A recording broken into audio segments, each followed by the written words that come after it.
हरे हरे हरे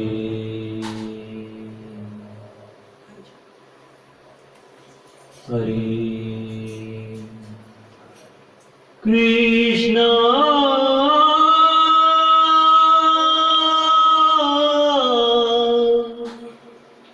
कृष्ण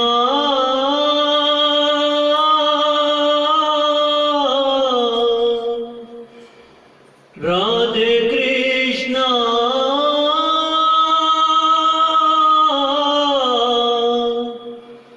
हरे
बहुत सुंदर, बहुत मीठा।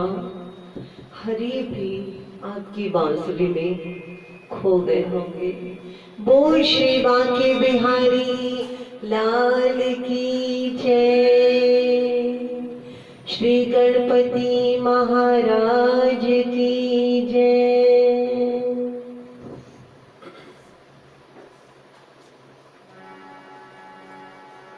गणपति जी गणेश नु मनाइए, सारे काम रात होंगे। गणपति जी गणेश नु मनाइए, सारे काम रात होंगे। हर काम नाल पहला गीत आइए, सारे काम रात होंगे।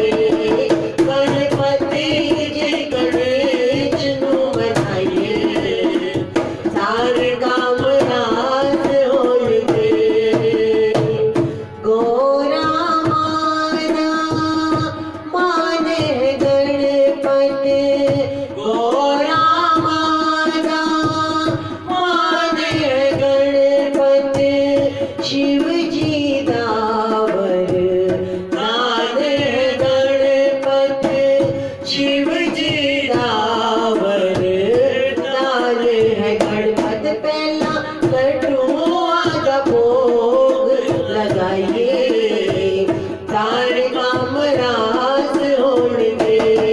गणपति जी गणेश नु मनाइए, सारे काम रास होंगे। सारे काम रास होंगे, सारे काम रास होंगे।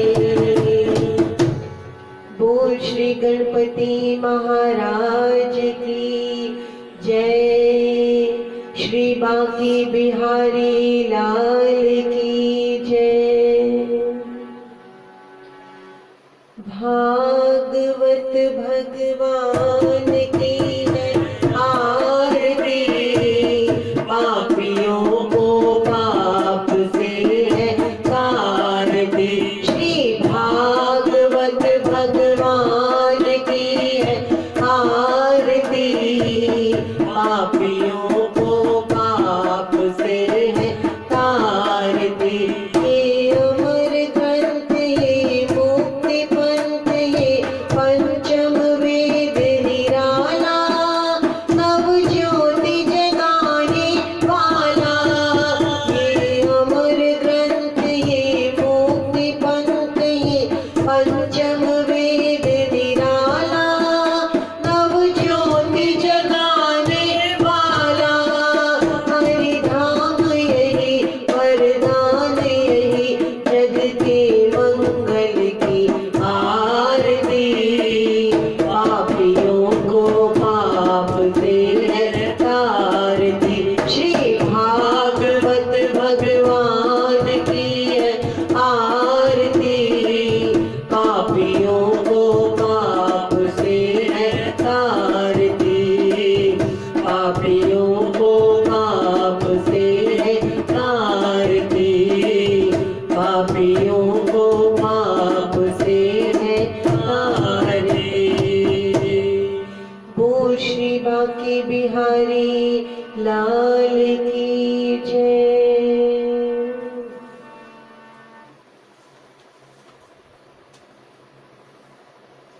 आइए शुरुआत सबसे पहले भागवत आरती के साथ तो की है, एक कृष्ण भजन हो जाए।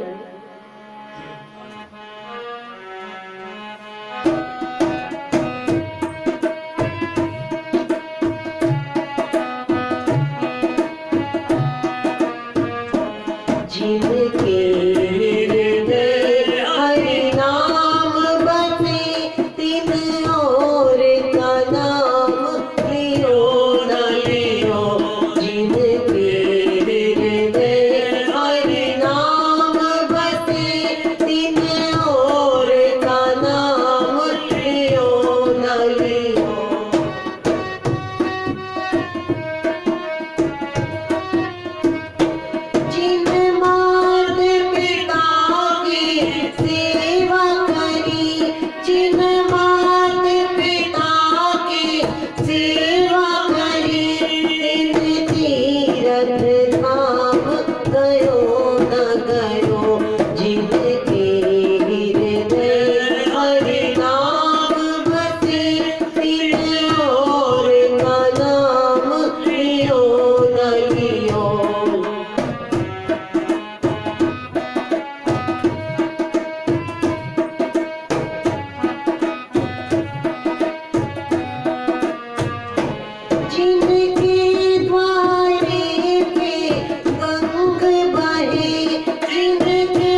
श्री बांके बिहारी लाल की जय।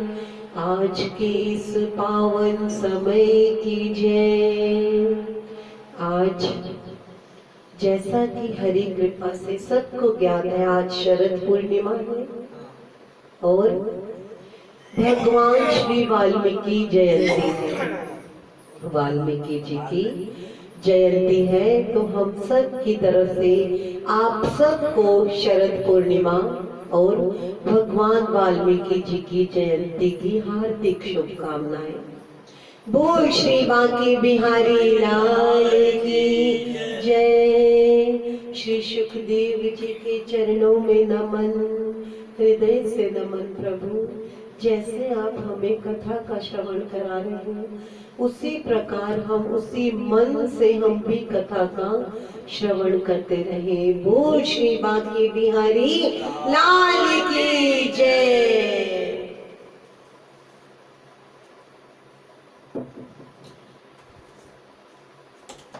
कल जहां देखा था हमने कि गोपियों को पता चला कि नंद के घर आनंद भयो। नंद के घर आनंद भयो। क्यों भयो? राधे राधे। क्योंकि नंद जो है वो सबको आनंद देने वाले हैं। नंद सबको आनंद देने वाले हैं। और आज जो उनके घर पुत्र आए हैं, तो उसका आनंद पूरा गांव का हर बालक, हर गोपी, हर गाय, हर ग्वाला उस आनंद को उठाना चाहता है। गांव की गोपियों में जब कन्हैया के जन्म की बात फैली, तो गोपियां दौड़ी दौड़ी आ रही हैं। दौड़ी दौड़ी कन्हैया का दर्शन करने आ रही हैं। गोपियों का एक एक अंग कृष्ण मिलन और कृष्ण स्पर्श के लिए आंदोलित हो रहा है। आंदोलित हो रहा है। उनकी आंखें ऐसा कह रही हैं कि आंखों का क्या कहना है, हम जैसी कोई भी भाग्यवान नहीं जो सबसे पहले हरि का दर्शन करेंगे। कान क्या कह रहे हैं? कान कह रहे हैं हम भाग्यशाली हैं कि कृष्ण की जो स्वर है, चाहे वो कृष्ण रोए, चाहे बांसुरी बजाए, तो वो पावन जो ध्वनि है वो हमारे कानों में पड़ेगी। पैर जो है वो कह रहे हैं आज हम ये पैर हम पवित्र हो गए। आज हम माँ यशोदा के द्वार तक जा रहे हैं, जहाँ हमें कृष्ण की कृपा प्राप्त होगी, कृष्ण दर्शन मिलेगा। गोपियों के कान क्या कहते हैं? हमारे ही कारण तुम भाग्यशाली हुई हो। कान कह रहे हैं क्योंकि जब हम कृष्ण की बांसुरी वादन अपने कानों में लेंगे तभी तो तुम सुन पाओगी। आंखें कह रही है जब हम देखेंगे तभी तो तुम देख पाओगी। चरण कह रहे हैं जब मैं तुम्हें वहां तक पहुंचाऊंगा तभी तो तुम पहुंचोगी। आनंद आनंद आनंद ही आनंद, सबको बहुत आनंद है। गोपियां जो है, जो नारी जो है, वो प्रेम रूप होती है। प्रेम रूप होती है। पुरुष को अहंकार और अभिमान का रूप माना गया है, लेकिन अगर पुरुष भी, ऐसी बात नहीं है कि हम कहें पुरुष गोपियों की तरह प्रेम करें कि वो गोपी बन जाए, नहीं। जैसा नारियों के, जैसा गोपियों के मन में अपार प्रेम है, वही अपार प्रेम यदि पुरुषों के मन में भी आता है, तो जैसा हरि का साक्षात्कार गोपियों को हुआ है, वैसा उन पुरुषों को भी होगा, जिनके लिए कहा जाता है कि पुरुष अभिमान और अहंकार का रूप है। आज सब गोपियां कृष्ण के साथ अंदर कक्ष में है, माँ यशोदा के पास, लेकिन सब नर बाहर हैं। लेकिन जो हरि के लिए तड़प रहा है वो उनके पास है। वो माँ यशोदा और श्री नंद बाबा आज सब इतना आशीर्वाद दे रहे, इतना लोग, पूरा गांव कन्हैया को आशीर्वाद दे रहा है। तो आज नंद बाबा चाहते हैं कि जो भी मुझे ईश्वर ने दिया है वो सब मैं लुटा दूं, वो सब मैं लुटा दूं, किसी को कुछ, किसी को कुछ, किसी को कुछ। एक ब्राह्मण को तो नंद बाबा ने 10,000 गायें दे दी, 10,000 गायें दे दी। अब जब वो गायों को हाँकता हुआ घर ले गया तो उसकी पत्नी बड़ी कर्कशा थी, बहुत लड़ने वाली थी। बोलती है, इतनी गाय कहाँ से ले आए, मैं कहाँ रखूं इन इतनी गायों को। जितना घर में स्थान था उस हर स्थान पर गायों को बांध दिया गया। अभी भी कुछ गाय बच गई कि मैं इन्हें कहाँ बांधूं। तो पत्नी लड़ने लगी, उसे घर में जगह भी चाहिए अपने लिए, परिवार के लिए। लेकिन जब ब्राह्मण ने बताया, अरे पगली, ये सभी गायें मुझे नंद बाबा ने उपहार स्वरूप दी हैं, मुझे नंद बाबा ने उपहार स्वरूप दी है। क्यों दी है भला नंद बाबा ने? उन्होंने क्या देख लिया तुम्हें? पत्नी कहती है, क्या देख लिया उन्होंने तुम में? तो कहती है, तू, ब्राह्मण कहते हैं, तू नहीं जानती, आज नंद बाबा को पुत्र रत्न की प्राप्ति हुई है। वो ब्राह्मणी ऐसी खो गई, ऐसी आनंद में मगन हो गई, जो कर्कशा नारी थी, वो जैसा नंद को आनंद हुआ वैसा आनंद पूरे गांव को हुआ। सब बांट रहे हैं नंद बाबा, अपना जितना है, किसी को कुछ देते हैं, सोने का थाल, किसी को हार, किसी को कुछ। गोपियां ना जाने क्या क्या उपहार लेकर आई हैं, और माँ यशोदा सबको कुछ ना कुछ देती है, सबको।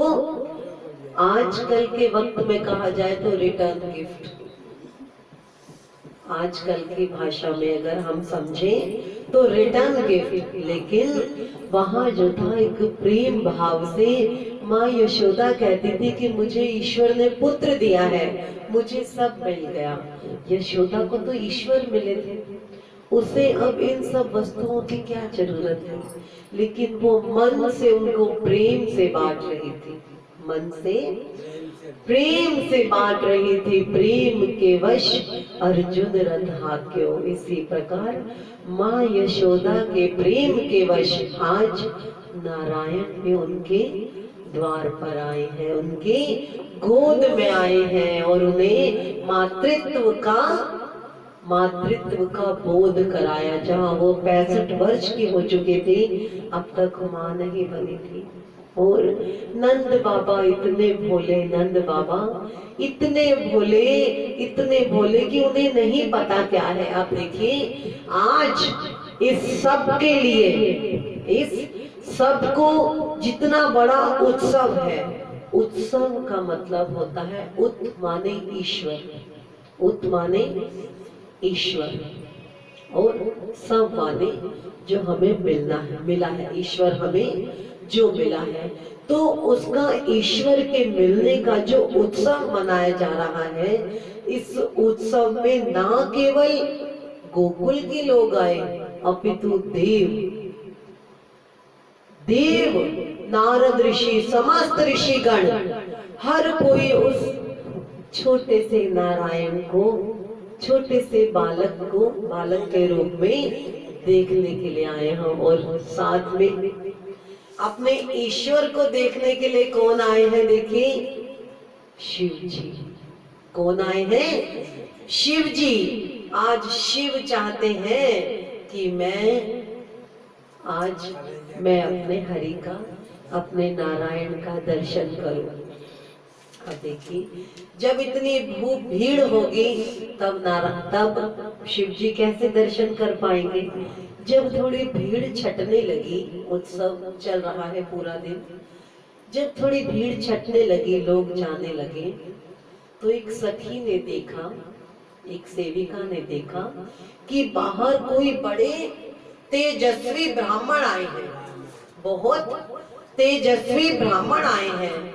उसने माँ यशोदा से कहा, यशोदा, बाहर एक ऐसे ब्राह्मण आए हैं, लगता है जैसे शिव का रूप है, जैसे शिव का रूप है।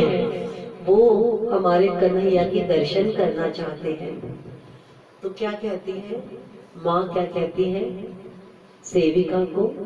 बहन, सेविका को सेविका नहीं कहती, प्रेम के वश बहन कहती है। बहन, मैं कुछ थाल में रख के दे रही हूँ, ये आप उस ब्राह्मण देव को दे दो, भिक्षा दे दो। अब जितना सोना चांदी मोती हो सकते थे, आटा गुड़ ये सब रखकर उसने दिया कि सेविका को ये दे आओ। सेविका को भोलेनाथ ने कहा कि मुझे ये दक्षिणा नहीं चाहिए, मुझे तो सिर्फ नारायण के दर्शन करने हैं, नारायण के दर्शन करने हैं, मुझे और कुछ नहीं चाहिए। माता से कहिए कि अपने पुत्र को लेकर आए ताकि मैं उसके दर्शन कर सकूं। माता ने अंदर से कह दिया, ब्राह्मण देव, मैं अपने पुत्र को बाहर नहीं लाऊंगी, मैं अपने पुत्र को बाहर नहीं लाऊंगी, उसे नजर लग जाएगी, उसे नजर लग जाएगी और हवा बहुत तेज है, अगर मेरे पुत्र को सर्दी लग गई तो कौन संभालेगा मेरे पुत्र को? क्या कहती है?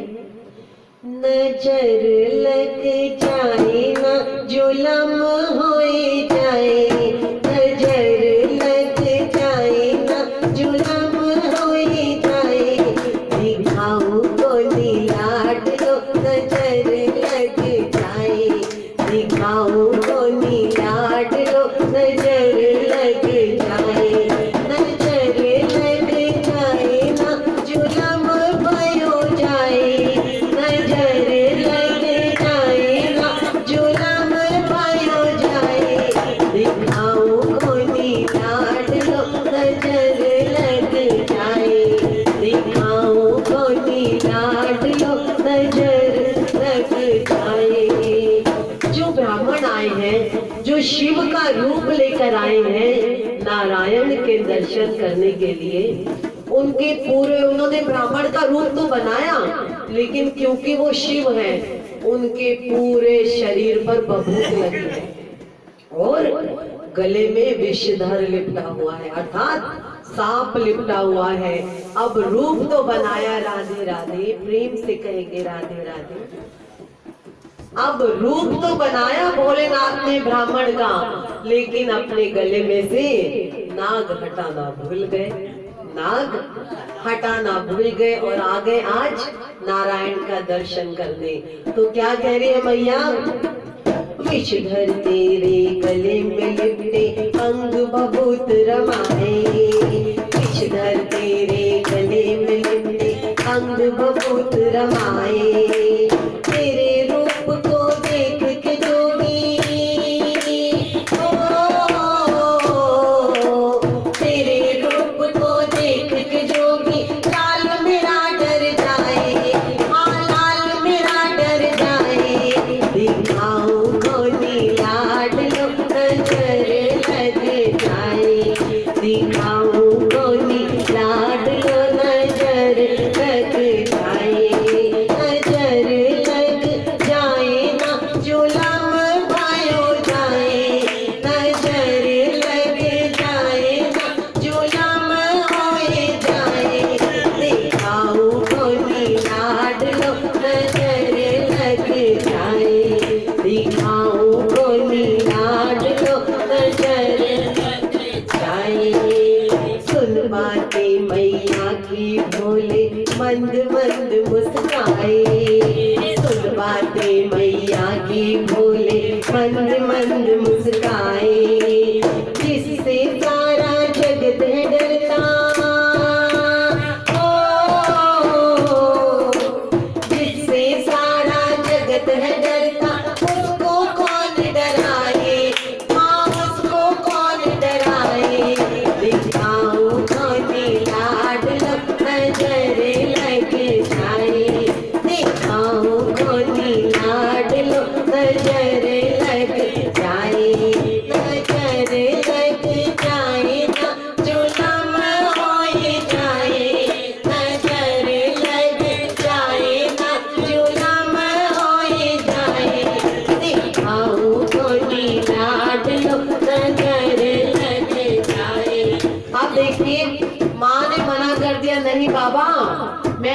कन्हैया को बाहर नहीं लाऊंगी। तेरे गले में तो विषधर है, अंग बबूत रमाई है, ऐसा तेरा वेश है बाबा, मेरा छोटा सा लाला डर जाएगा। तो क्या कहते हैं कि माँ तेरे लाला से तो जगत डरता है, उसको कौन डरा सकता है। लेकिन जब माँ ने मना कर दिया तो उदास हो गए भोलेनाथ और जाने लगे। जब अब कन्हैया तो हर जगह देखते हैं, जब कन्हैया ने देखा कि मेरे नाथ, आप मानते हैं हरि का क्या मतलब है? हर, हर कौन है? हम बोलते हैं हर हर महादेव, बोलते हैं ना हर हर महादेव। और हरि किसको बोलते हैं? कृष्ण को। हरि और हर ये दोनों मिल के बने हैं। जब हम हरि का उच्चारण करते हैं तो हमारे मुख से एक नहीं दो उच्चारण होते हैं। एक होता है भोलेनाथ का और एक होता है हरि का। तो हरि क्या हुआ? जब ऐसा हुआ तब नारायण अपने बैकुंठ में बैठे देख रहे हैं। नारायण अपने बैकुंठ में बैठे देख रहे हैं और भोलेनाथ उन्हें प्रणाम करके कहते हैं कि हे नारायण, आज हम आपके इस रूप का क्या दर्शन नहीं कर पाएंगे। तो नारायण देखिए, भोलेनाथ उन्हें प्रणाम करते हैं। भोलेनाथ उनके चरणों में वंदन करते हैं और वही चरणों का वंदन नारायण भी भोलेनाथ के चरणों में कहते हैं। दोनों कहते हैं आप मेरे इष्ट, वो कहते हैं आप मेरे इष्ट।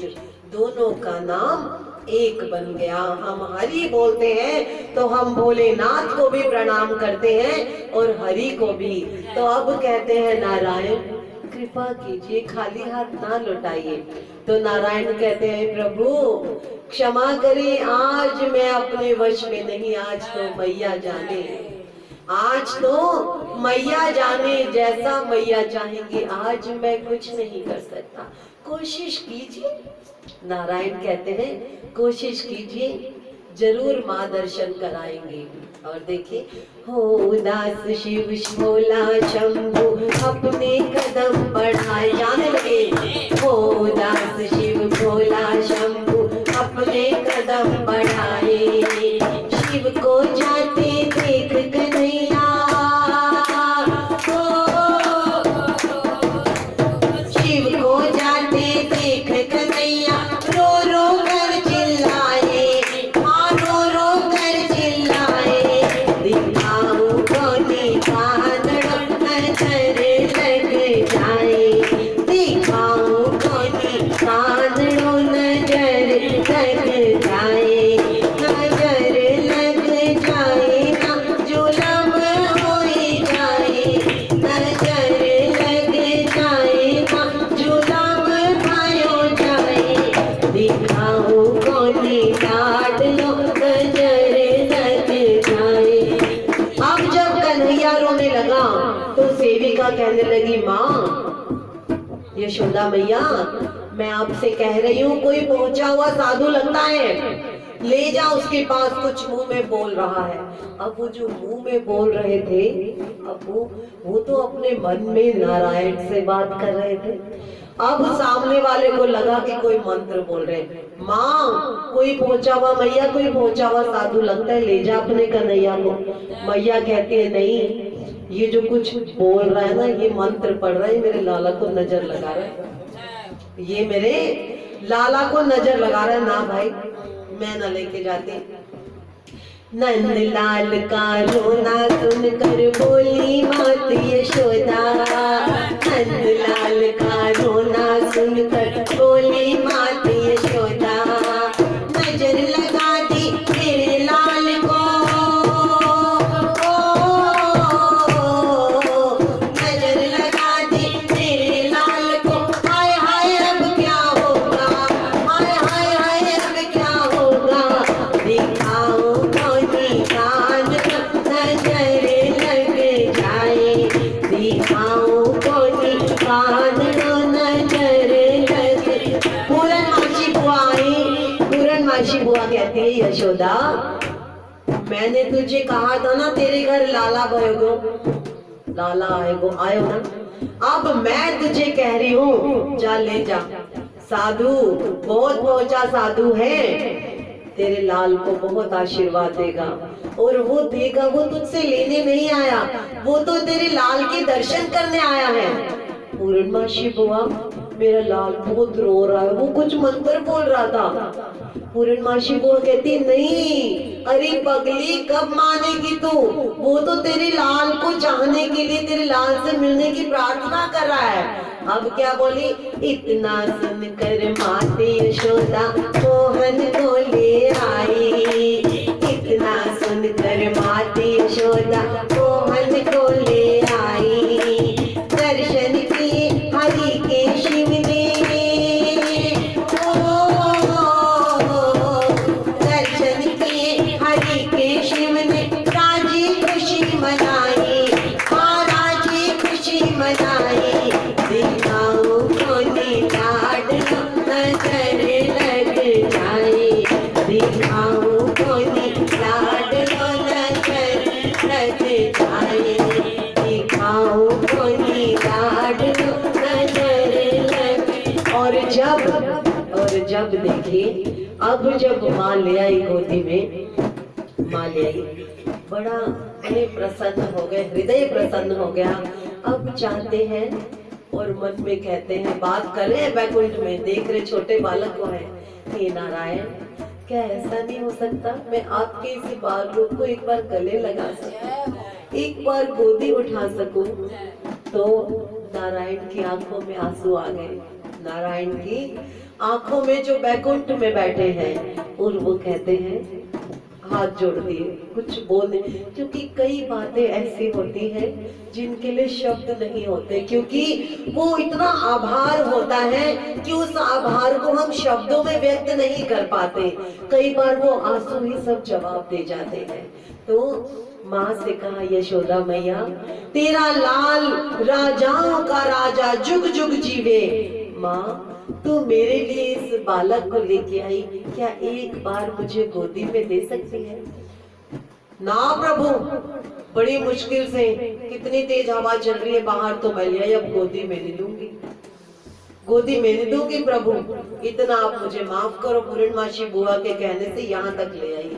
अब क्या करते हैं नारायण, हरि क्या करते हैं, हरि अंतर ध्यान होकर, साक्षात रूप उनका वहां है, और अंतर ध्यान होकर बिल्कुल वो छोटे से कन्हैया के पास पहुंचते हैं खड़े, और उनके छोटे पैरों को लेके अपने माथे से लगा लेते हैं, अपने माथे से लगा लेते हैं। जब भी हम भक्ति करें ना, जो एक ईश्वर का जो बाल रूप है ना, वो हमें सबसे ज्यादा दर्शन, जल्दी दर्शन क्यों देगा? क्योंकि एक बालक ऐसा होता है, किसी का भी बालक हो, हम उससे हंस के बोलते हैं, उसके मन में कोई नहीं होता पाप कि ये कोई आंटी है या कोई अंकल है, या इसकी मेरी मम्मी से लड़ाई हो गई, या इससे नहीं बोलना, बच्चे को नहीं पता। बाल रूप जो होता है वो सबसे पवित्र रूप होता है, और उसके चरण, जब भी हम ईश्वर को ध्याएं, तो हम, अगर हम हरि को मानते हैं, किसी को भी मानते हैं, हम उनके बाल रूप की पूजा करें। बाल रूप हमारे पास जल्द रहते, बाल रूप हमें एकदम से हमारे समक्ष प्रकट हो जाते हैं, हमारी हर इच्छा को पूरा करते हैं। और वहाँ शिव ने उनके चरण को, चरणों पर अपना मस्तक रख दिया, और नारायण वहां बैकुंठ से उठकर, नारायण वहां बैकुंठ से उठकर साष्टांग लेट गई कि मैं भी हरि आपको नमन करता हूँ। उस दिन से हरि का नाम भोलेनाथ और कृष्ण का नाम हरि एक हो गया।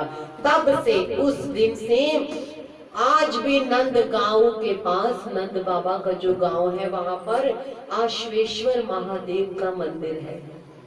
आश्वेश्वर महादेव का मंदिर है। आज भी शिव जी वहां आशा लगाए बैठे हैं कि एक दिन माँ यशोदा मेरी गोदी में वो लाल देखे, उन्हें वो गोदी। आश्वेश्वर मतलब आशा का ईश्वर, आश्वेश्वर। जिसने अभी तक वो आशा रखी हुई है। और ऐसी मान्यता होती है, जहाँ गोकुल में जहाँ नंद बाबा का गांव है, आज भी लोग वहां जाते हैं तो वहां भोलेनाथ के मंदिर में अपनी आशाएं लेकर जाते हैं। और हमेशा भोलेनाथ उस आशा को इसलिए पूरा करते हैं कि मैं नारायण तेरे भक्त की आशा पूरी करता हूँ, तू कभी मेरी आशा भी पूरा करेगा। बोल श्री बांके बिहारी लाल की जय, श्री भोलेनाथ महाराज की जय। बालक कन्हैया के दर्शन कैसे किए उन्होंने? आ गए, दिन बीत रहे हैं, दिन अब क्या है, सब ऋषिगण, बहुत ऋषिगण को कुछ ना कुछ दान दे रही है माँ यशोदा। सब ऋषियों ने कहा नंद बाबा को, नंद बाबा, गर्ग ऋषि नहीं आए, गर्ग ऋषि नहीं आए। तो गर्ग ऋषि, नंद बाबा कहते हैं समाचार तो भेजा था। तो ऋषि कहते हैं तुम एक काम करना, अब जो बच्चे का जो नामकरण है ना, वो गर्ग ऋषि से ही कराना, गर्ग ऋषि से ही कराना, और जाके उन्हें खुद आमंत्रण दे के आना। अब नंद बाबा बहुत सी भेंट लेकर गए, नंद बाबा ऋषि के घर बहुत सी भेंट लेकर गए कि ऋषिवर, आपके चरणों की कृपा से आज घर में आनंद भयो है, आज घर में लाला भयो है। मैं चाहता हूँ आप लाला के नामकरण के लिए आप सभी नए मेरा निमंत्रण स्वीकार करें। गर्ग ऋषि को बड़ा आनंद हुआ, बड़ा आनंद हुआ। अब देखिए गर्ग ऋषि तय समय पर आ गए। रोहिणी, रोहिणी जो थी, रोहिणी भी वही है, बलराम भी है, बलराम भी है। रोहिणी की गोदी में कृष्ण को लिटाया गया, रोहिणी की गोदी में कृष्ण को लिटाया गया और यशोदा की गोदी में बलराम को लिटाया गया। जब बलराम को देखा, मैंने आपको पहले भी बताया था, जब बलराम पैदा पहले हो चुके थे, बलराम 7वें नंबर की संतान थे, 6ठे नंबर की संतान थे, 7वें नंबर की संतान थी। 7वें नंबर जब माया से गर्भ रोहिणी को ठहरा था, तब जब बलदाऊ हुए थे, उन्होंने नेत्र नहीं खोले थे। तब पूर्णमासी बुआ ने बताया था रोहिणी को कि किसी के आने का इंतजार कर रहा है। और जब कृष्ण को टोकरे में रखकर वसुदेव बाहर निकले थे, तब बलदाऊ ने अपने नेत्र खोले थे, जो शेषनाग का रूप लेकर उनके ऊपर जमुना पर आ गए थे कि भारी बारिश से छोटा सा कन्हैया, उसको बारिश न लग जाए। तब आज देखिए गर्ग ऋषि जब बलदाऊ को देखते हैं तो कहते हैं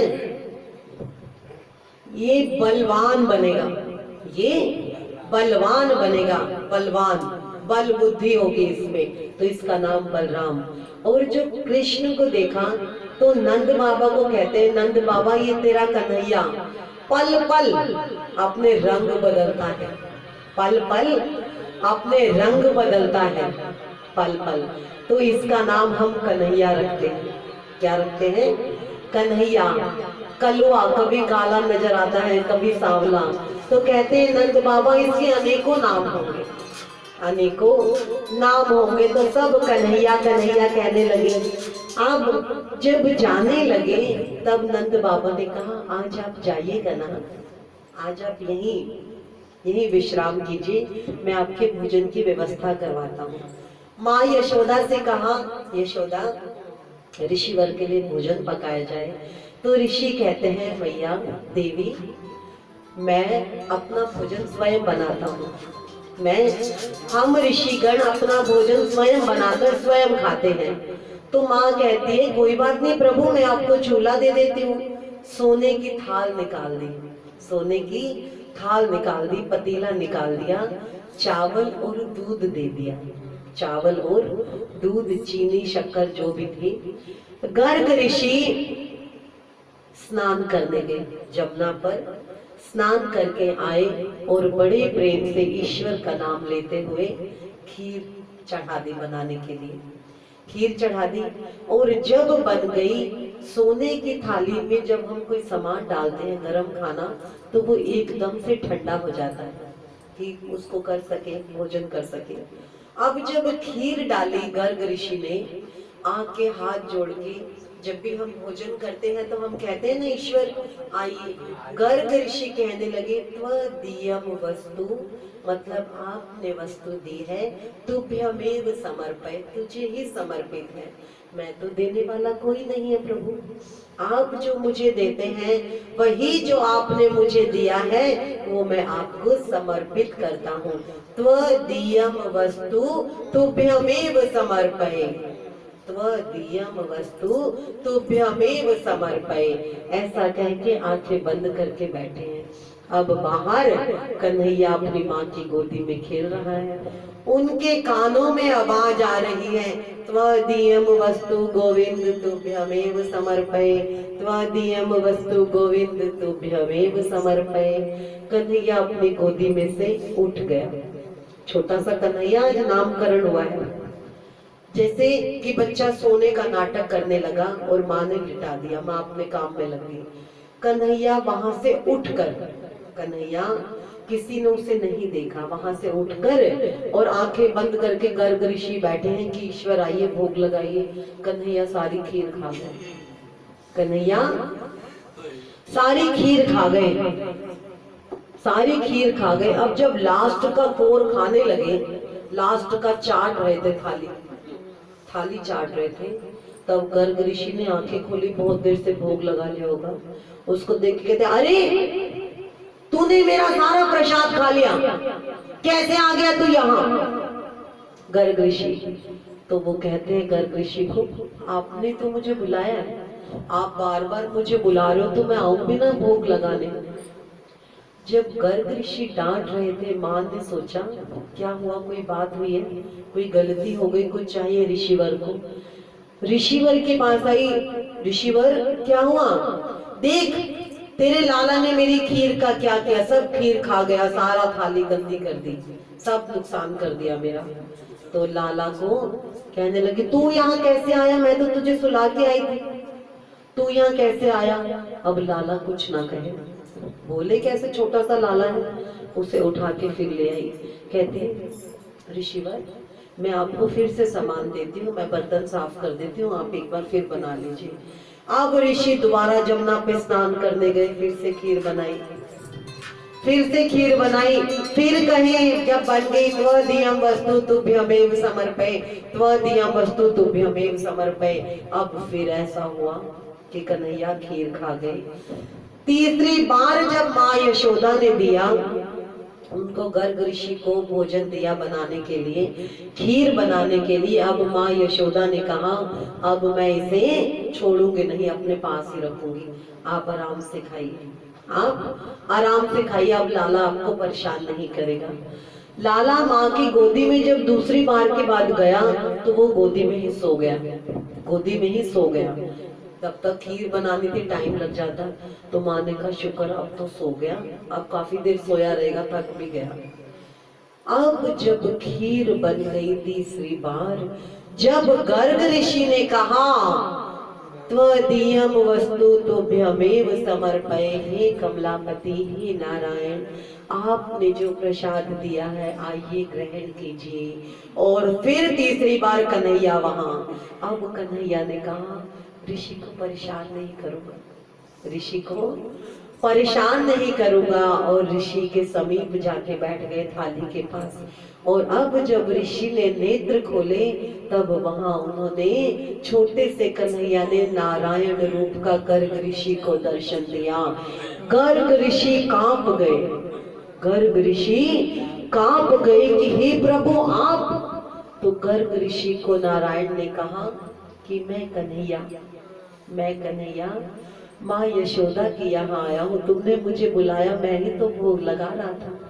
तो वो कहते प्रभु मैं बहुत अधर्मी, मैं बहुत पापी, लोग कहते हैं मैं ऋषि, मैं जीरो ऋषि, मैं कोई ऋषि नहीं हूँ, जो मैं एक बालक को, मैं आपके अर्थात मेरे में अभी तेरा मेरापन है, तेरा मेरापन है, मैं कोई ऋषि नहीं हूँ, प्रभु मुझे माफ कर, वो कन्हैया के पैरों में गिर गए, वो कन्हैया के पैरों में गिर गए। मुझे क्षमा करो प्रभु, मुझसे गलती हो गई, मैंने जाना ही नहीं। आज मैं समझा कि सब में प्रभु और आपने मुझे साक्षात दर्शन दिए।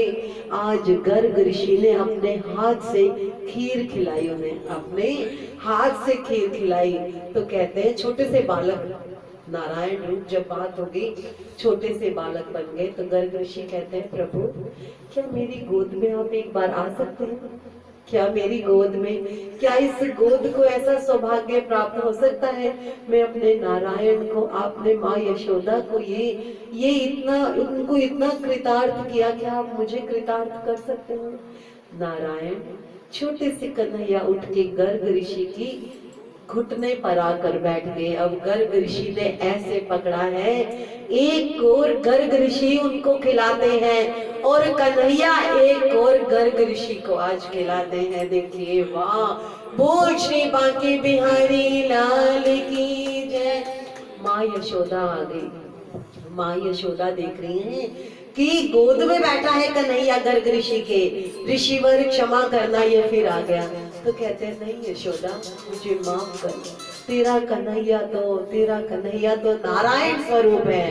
अब नारायण को लगा इसने मेरा भांडा फोड़ा तो बस गई बात, बस गई बात। कन्हैया जैसा ही गर्ग ऋषि ने ऐसा कहा कि तेरा लाल तो नारायण स्वरूप है, तो वो जल्दी से घुटनों के बल चलता अपनी माँ के पास आ गया। माँ के पास आ गया और माँ के ऊपर माया का आवरण चढ़ा दिया, ताकि माँ उस सत्य को ना जान पाए जो आज गर्ग ऋषि जान गए थे। ये उनकी छोटी छोटी लीलाएं, गर्ग ऋषि के साथ छोटी छोटी लीलाएं, ना जाने कितनी सारी लीलाएं करते रहे। आज देखिए, और ये जो बात हुई कब हुई? नामकरण हम कितने दिन में रखते हैं? छठी के बाद शायद नामकरण की बात हो जाती है। छठी पे जो बुलाया जाता है नामकरण, छठी से पहले की जो एक घटना थी, चौथे दिन की जो घटना थी, चौथे दिन नहीं, 14 नंबर 13 दिन के बाद की जो घटना थी, 14 दिन की घटना थी। अच्छा 11-12 दिन में, लेकिन जब 11-12 दिन हो गए कन्हैया को हुए, क्योंकि जो पूरे गोकुल का मक्खन होता था वो मथुरा जाता था, कर के रूप में देना होता था। कर के रूप में नंद बाबा पूरे गांव का मक्खन, अपने पास भी उनके पास गायें ही गायें थी, तो वो लेके जाते थे। नंद बाबा बहुत सरल हृदय है, बहुत कोमल हृदय है, उनके मन में लेश मात्र भी किसी के प्रति कोई ईर्ष्या नहीं, सिर्फ आदर और सम्मान है, सिर्फ आदर और सम्मान है। वो चारों गुण हैं जो 4 गुण हमारे में होने चाहिए। देखिए मैंने आज बोर्ड पे भी लिखा है कि सबसे नम्रता से बोलना, सबसे, चाहे हमें कोई कैसे भी बोले लेकिन हमें नम्र रहना है। दूसरों का सदैव आदर करना, दूसरों का चाहे छोटा हो या बड़ा हो, सदैव आदर करना, शुक्रिया अदा करना। जो भी हमें मिला है, छोटी से छोटी चीज भी मिली है, तो हमें उस ईश्वर का हमेशा धन्यवाद देना। और हमेशा, हर पल, हमें नहीं पता हम कितनी गलतियां करते हैं, तो हम हमेशा माफी मांगे उस ईश्वर से। और किसी के प्रति भी हमसे कोई गलती हुई हो तो हम झुकने से छोटे नहीं हो जाएंगे, हमें हमेशा माफी मांगनी चाहिए, हमेशा माफी मांगनी चाहिए। आज जैसे कि शरद पूर्णिमा है, शरद पूर्णिमा बहुत पवित्र दिन है आज का, और उसके साथ साथ ही भगवान वाल्मीकि जी की भी जयंती है। भगवान वाल्मीकि जी आपको पता है कौन थे? रामायण रचयिता थे, उसके अलावा कौन थे? वैसे तो वो पहले देखिए मैं आपको बताती हूँ। जो वाल्मीकि जी थे, एक जिस परिवार में पैदा हुए थे, बहुत गरीब परिवार था, बहुत, उनके पड़ोस में ही एक भीलनी का परिवार रहता था। वो भीलनी जो थी वो नहीं संतान थी, भीलनी की कोई संतान नहीं थी। उसने उस घर से इस बालक को चुरा लिया। भीलनी जो थी, भीलनी ने इस बालक को, छोटे से बालक को, जिस घर में पैदा हुआ था, उस बालक को चुरा लिया और अपने घर लाकर उसे प्रेम से पालने लगी। उसका नाम रखा रत्नाकर। क्या नाम रखा? रत्नाकर। लेकिन भीलनी कैसे कमाती थी? लोगों को लूट के, लोगों को लूट के, मार के। तो जैसा माँ बाप करते हैं, रत्नाकर ने वैसा ही अपने घर में बड़े होते होते वही कर्म सीखा, वही कर्म सीखा। और जब बड़ा हुआ तो उसका विवाह हुआ। जब विवाह हुआ उसकी संतानें भी हुई, लेकिन उसका कर्म क्या था? लोगों को लूटना, लोगों को मारना, जिसे हम एक नाम डाकू भी कह सकते हैं। रत्नाकर डाकू के नाम से वो प्रसिद्ध थे, सबको मारना। मनुस्मृति में कहा गया है, वशिष्ठ, नारद इत्यादि के ये भाई थे। जो मनुस्मृति शास्त्र में कहा गया है कि जो रत्नाकर थे ये उनके भाइयों में से एक थे, जिसे भीलनी ने चुरा लिया था।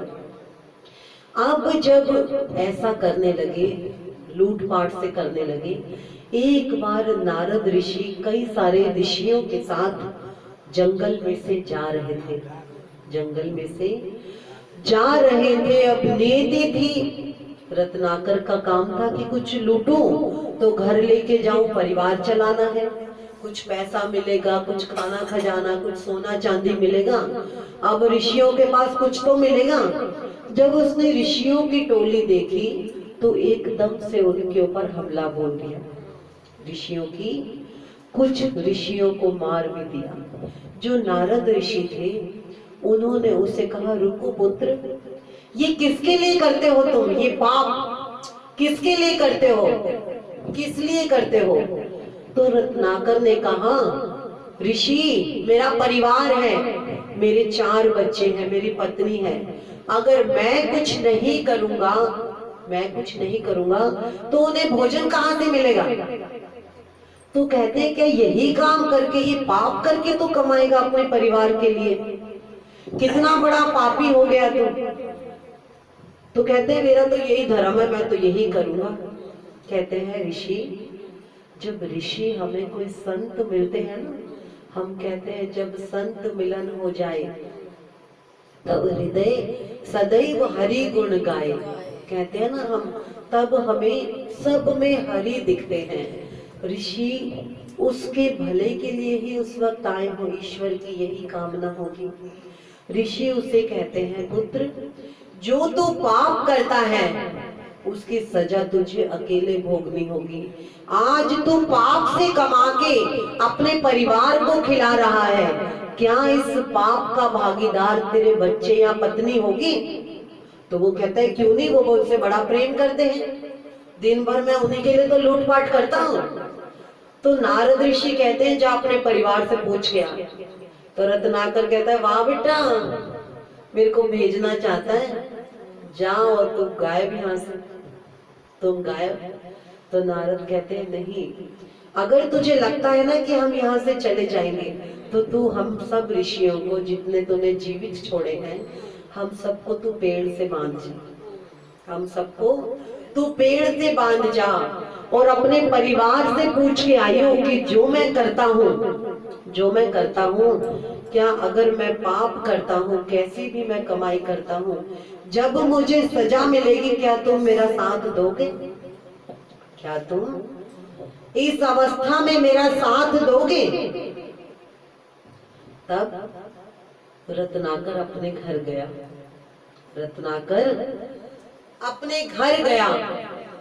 और देखिए, जो आज का भी जो वक्त है, भूल गया मानव मर्यादा, जब कलयुग की हवा चली, धूप कपूर न दिखे नारियल, दारू बिक रही गली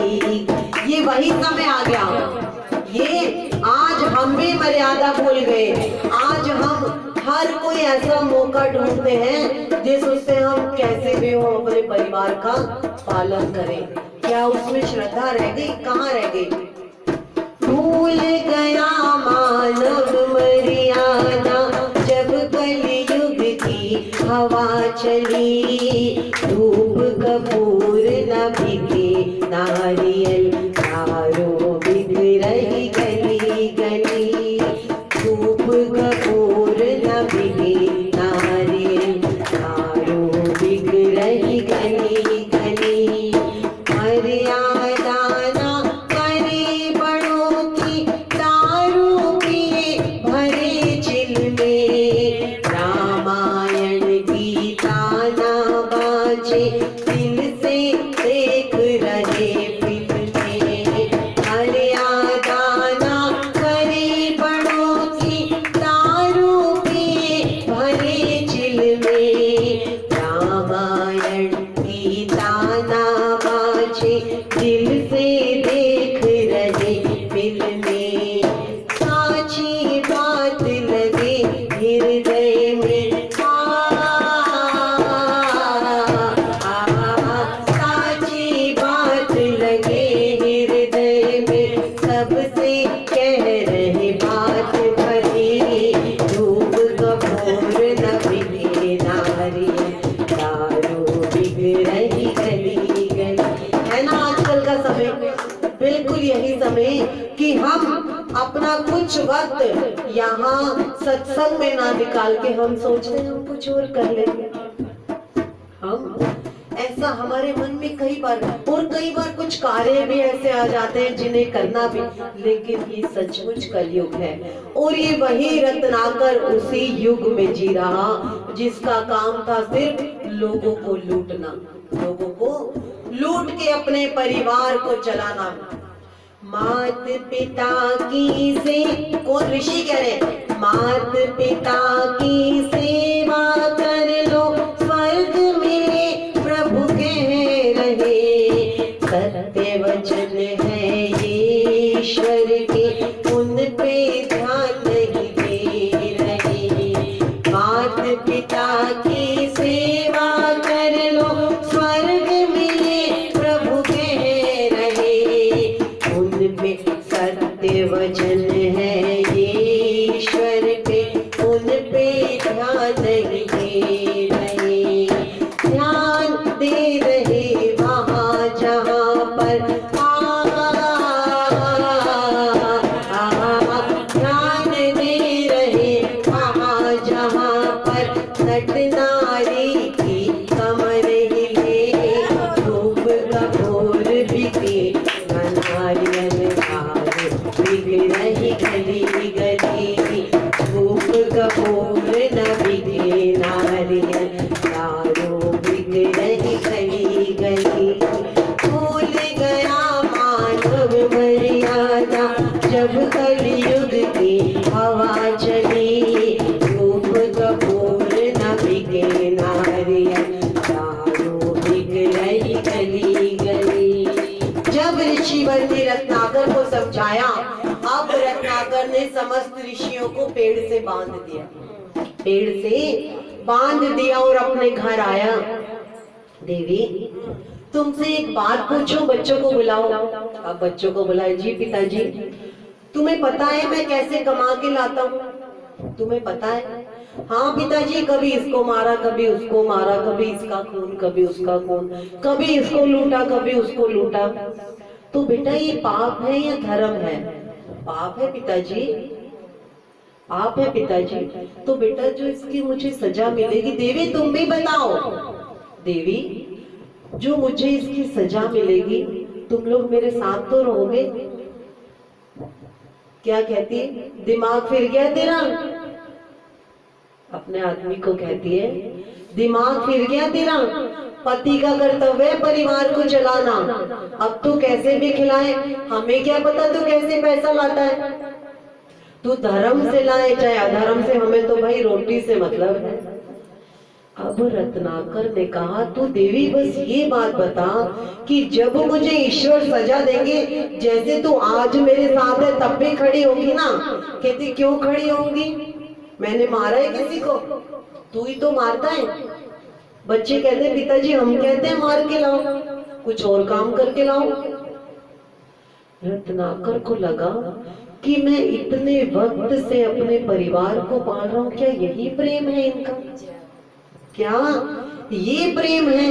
सिर्फ रोटी से मतलब है, ये नहीं पता कि मैं कहाँ से रोटी ला रहा हूँ। तो उसे लगा ऋषि ठीक कह रहे थे। हाँ, बच्चों ने कह दिया उससे कि ये बच्चे ने भी और बाप भी, पत्नी ने कह दिया, बच्चों ने कह दिया कि हम आपके साथ, हम आपके पाप के भागीदार नहीं बनेंगे। अब वो दौड़ता दौड़ता गया ऋषिवर के साथ, और ऋषि को कहते हैं, ऋषिवर आप तो महान हैं, आप तो सच कह रहे हैं, मेरे परिवार तो कोई मेरा साथ देने को तैयार नहीं। ऐसी बात करते करते उसने समस्त ऋषियों को कहा, ऋषिवर अब आपने जब इतना समझाया तो मुझे बताइए मैं करूं क्या, मुझे तो कुछ आता भी नहीं। तो ऋषि कहते हैं, पास ही एक तमसा नदी है, तमसा नदी, तमसा नदी के किनारे बैठकर सिर्फ तू राम राम जप और कोई काम मत कर, छोड़ दे परिवार को, परिवार को चालन अपने आप, जब तू नहीं होगा ना बच्चे अपने आप कमाएंगे, अपने आप बीवी काम करेगी। जब वो तेरे इतना तो उनके लिए लेके जा रहा है, उनसे तेरे को कोई मतलब नहीं, तो तू क्यों उनके पीछे मरता है भाई? तू राम राम बोल। क्या बोले? तू राम राम बोल। आज रत्नाकर ने उनको प्रणाम किया पहली बार, क्योंकि जब उसको होश आया तब वो भीलनी के परिवार में था, छोटा सा उठा लाई थी भीलनी, और उसने बचपन से ही चोरी चकारी देखी अपने घर में, तो वही सीखा। आज पहली बार जब नारद ऋषि ने उसे कहा कि तू राम राम का जप कर तमसा नदी के किनारे, अब तमसा नदी के किनारे पूछते पूछते पहुंचते पहुंचते वो राम राम हो गया, मरा मरा मरा मरा, राम राम राम मरा मरा मरा। अब वो बैठा बैठा वहां मरा मरा का जप किए जाए। रत्नाकर मरा मरा का जप, क्योंकि राम राम राम राम, अब राम के साथ एकदम से फिर राम जुड़ गया, तो उसने कहीं पे भी बीच में अंतर नहीं रखा, तो वो राम राम राम राम, तो वो मरा मरा, उसे पता ही नहीं हुआ कि कब बोलता गया। लेकिन उसने वो मन से उनकी, जो मन से उसका गुणगान करता रहा, ध्यान करता रहा, तो वहां मरा शब्द में भी राम ने उसके ऊपर ऐसी कृपा की कि वो रत्नाकर से ऋषि वाल्मीकि बन गए, जिन्होंने रामायण की रचना कर दी, रामायण की रचना। तो आज भगवान श्री वाल्मीकि, जो भगवान कहाँ एक डाकू थे, आज उन्हें ईश्वर ने भगवान की उपाधि दे दी। देखिए भगवान की, तो आज भगवान, आज ऋषि नहीं बोला गया, आज के लिए कहा गया है भगवान वाल्मीकि जी की जयंती है। किसी किताब में जी उनके लिए लिखा है कि वो सैनिक, किसी राजा के यहाँ साहित्यकार थे, किसी राजा के यहाँ साहित्यकार, हाँ, सैनिक थे वो। जी। अच्छा, वहाँ राजा ने कुछ अत्याचार किया, जी, तो जी, जी। उसने वो छोड़ दिया वहाँ से। जी जी जी, मतलब जी। राजा ने दुराचार किया, उसको देख जी। करके उसमें बताते जी। कि उसने नौकरी छोड़ दी, उसके जी, बाद जी, वो जी। वो बाकी ठीक है, राज्य में- बाकी जो, जी आप बिल्कुल कह रहे हैं, जो दुराचार था हाँ। वो उन्होंने बचपन से ही अपने माता को ऐसा करता देखा, क्योंकि जो भीलनी थी वो अपने परिवार का लालन पालन ही चोरी चकारी से करती थी, तो वही सीखे, वो जिंदगी भर वही किया उन्होंने। लेकिन देखिए, हम किसी भी भाव से ईश्वर का ध्यान करेंगे तो वो कृपा हमें अवश्य मिलेगी। अब देखिए हम कहाँ थे अभी, नंद बाबा मक्खन लेकर कहाँ जा रहे हैं, कर के रूप में देने जाना है मथुरा। मथुरा में आज वो बड़े प्रसन्न हैं, और राजा कंस के राज दरबार में पहुंचे। कंस को कहते हैं, महाराज देखिए, जो हमें मिलता है ना, जो हमें मिलता है उसका श्रेय भी हम दूसरों को दे देते हैं कि आपकी कृपा से हमें ये मिला, आपके आशीर्वाद से ये मिला। तो मथुरा में जब वो कंस के राज दरबार में आए तो कहते हैं, राजन आपके आशीर्वाद से, आपकी कृपा से मेरे घर लाला भयो है, मेरे घर लाला हुआ है। कंस को नहीं पता कि ये उसका काल है। कंस उस वक्त कहता है मक्खन देने आता है, कर देने आता है। तो कंस ने आशीर्वाद दिया, जिए तेरा पुत्र एक दिन राजा बने। कंस ने कहा उसके उसके शत्रुओं का विनाश हो। कंस आशीर्वाद दे रहे नंद बाबा के बालक को। कंस को नहीं पता कि ये 8वां वसुदेव जो है नंद बाबा है, वो बता रहे हैं कि मेरे घर लाला हुआ है, बहुत प्रसन्नता, ये सब आपके आशीर्वाद से ही हो पाया है।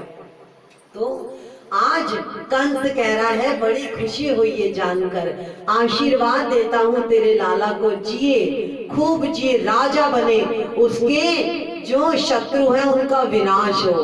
तो देखिए एक तरीके से उसको क्या कह दिया, आशीर्वाद दिया, और अपने विनाश का बात भी बोल दी कि उसके शत्रुओं का विनाश हो। उसको नहीं पता कि वो अपने लिए ही बोल रहा और अपने काल के लिए। राजा के दरबार से जाकर उसने कहा मैं वसुदेव जी से भी मिलो। अब वसुदेव जी अपने घर आ चुके हैं, क्योंकि अब जेल से तो नहीं है, जेल में नहीं है, 8 संतानों तक रखा था। जब वहां पहुंचे तो वसुदेव जी जानते हैं इस चीज को कि मैं अपना पुत्र नंद बाबा के यहाँ छोड़ के आया हूँ, लेकिन नंद बाबा को ये नहीं पता। नंद बाबा को ये नहीं पता। नंद बाबा कहते हैं कि हमेशा नंद बाबा क्या कहते हैं, जब भी हम अपने किसी सखा से मिले, चाहे हम अपने सुख की बात ना करें, लेकिन उसके दुख को जरूर बांटे, उसके दुख को जरूर बांटे। आके वसुदेव से कहते हैं बहुत कष्ट हुआ होगा आपको जेल में, आपको बहुत कष्ट हुआ होगा, आपके सभी बच्चों की जान कंस ने ले ली, सभी पुत्रों की जान कंस ने ले ली। लेकिन वसुदेव कहते हैं लाला कैसा है तेरा? वसुदेव पूछते हैं लाला कैसा है? तो कहते हैं लाला आपकी ही कृपा से मिला है, आपके आशीर्वाद से, आप सबने इतनी प्रार्थनाएं की तो मुझे मिला है। ठीक है, तो क्या कहते हैं आप परेशान मत होइए। वसुदेव जी को कहते हैं दुखी होंगे, अगर मैं एकदम से अपने लाला की बात कहता तो वसुदेव दुखी हो जाते, इनकी